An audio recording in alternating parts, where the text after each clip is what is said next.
Ayan na guys, ang treatment na ginawa para sa anay, ipis, tawag nito, langgam, langaw.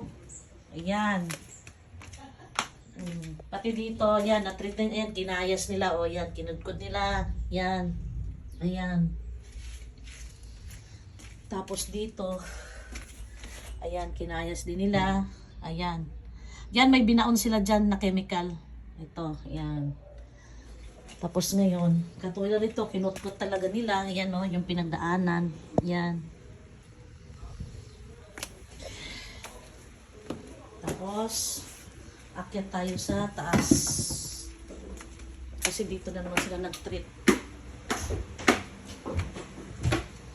Sa may mga gusto magpa-treat ng inyong bahay para hindi kainin at utubusin ng anay, mag-PM lang kayo sa akin, mag-message kayo at ibibigay ko sa inyo ang contact.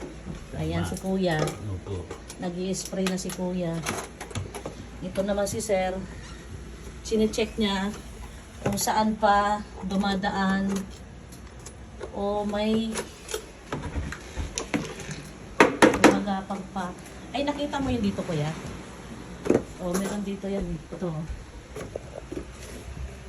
Ano to? Ito. Ano lang yan, basa sa tubig yan. Ah, basa? Oh. Ito. Ganun din. Katulad nito, ayan. Parang moist ba? Tumulog sa iyo.